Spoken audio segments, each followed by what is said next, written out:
है वो मैंने आपसे ज़रूर करनी है। एक आयत है कुरान पाक की सूरत बकरा पहला सिपारा आयत नंबर 120। अल्लाह ताला ने ना एक हद बयान कर दी, फरमाया वलन तरदा अनकल यहूद वलन नसारा हत्ता तत्तबिया मिल्लता। फरमाया ये यहूदी और ईसाई तुमसे हरगिज़ राजी नहीं होंगे। ये कुरान है और सादा तर्जुमा तफसीर की भी ज़रूरत नहीं। ये मुआहदे कर लें, मोहब्बत के वादे कर लें, ये तुमसे राज़ी नहीं होंगे। कब राज़ी होंगे? हत्ता तत्तबिया मिल्लतहुम, यहाँ तक कि तुम इनके दीन की पैरवी करने लग जाओ। मेरा जब पहली दफ़ा पासपोर्ट बना तो मैंने सारा पढ़ा, किताबें पढ़ने का शौक़ था शुरू से। उसके हर सफ़े पे लिखा है कि सिवाय इसराइल के, यानी आप पूरी दुनिया में ये सबज हिलाली पासपोर्ट लेके जा सकते हैं, खबरदार इसराइल आप ये पासपोर्ट लेके नहीं जा सकते। यानी इतनी नफरत किसी मुल्क से कि उस पर लिख के छाप दिया हर सफ़े पर कि ये पासपोर्ट सिवाय इसराइल के हर मुल्क के लिए कारामद है। मेरा सवाल है अरब के उन लीडरों से जिन्होंने इसराइल के साथ मुआहदा किया, मुझे बताओ तुम्हें फ़लस्तीन की बेटियां भूल गई ना सारी की सारी? तुम्हें वो माँ भूल गई ना जो मस्जिद अक्सा के दरवाजे पे खड़ी होकर चीखें मारती थी और कहती थी कोई अली को खबर करो कि मेरी बच्चियां कैद में? वो भूल गई? तुम्हें वो बहन भूल गई ना जिस पर शराब की बोतल उंडेलते थे इसराइल के फौजी? वो आपको अभी भी वीडियो मिल जाएगी। वो उंडेलते थे शराब की बोतल, उसे पकड़ते थे, दस्त दराजी करते थे और वो बेटी कहती थी या रहमत अल्लाह। भूल गया तुम्हें वो सारा कुछ? तुमने एक मिनट लगाया और तुम मुआहदा किससे करवा रहे हो? अमेरिका के सदर से। इतना जुल्म किया तुमने, इतना कातिल के साथ मुआहदा।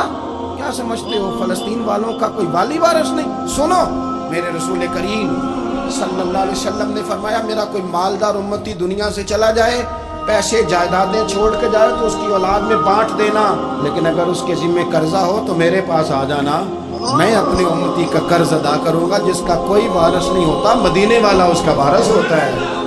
मैं कर्ज दूंगा अपने उम्मती का। क्या समझते हो फ़लस्तीनी लावारिस है? सुबह क़यामत नबी पाक तुमसे सवाल करेंगे, तुम्हें अल्लाह के हुजूर हाजिरी देनी है। क्यों नहीं सुलह करता इसराइल फ़लस्तीन के साथ? लबनान के साथ दोस्ती क्यों नहीं करता? शाम सारा कट गया इसराइल की वजह से।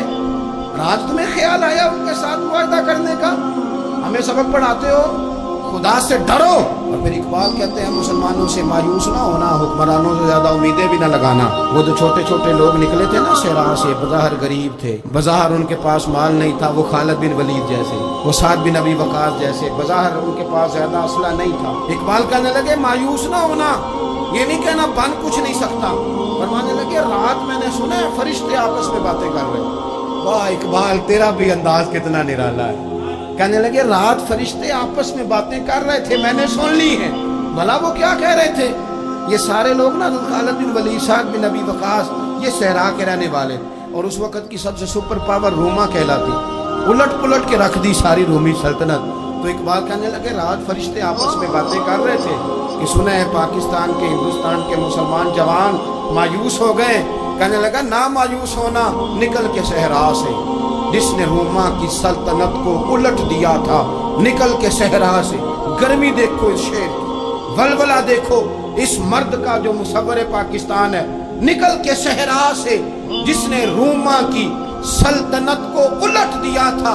सुना है मैंने ये कुदसियों से, वो शेर फिर होशियार होगा। वो कल बातें कर रहे थे कि बहुत सारे उनमें से फिर जाग गए और बड़ी जल्दी वो भलाक बनाएंगे। सुना है मैंने ये कुदसियों से कि वो शेर फिर होशियार होगा, वो आएगा मैदान में, निकलेगा और इंशाअल्लाह यही चिराग जलेगा तो रोशनी होगी।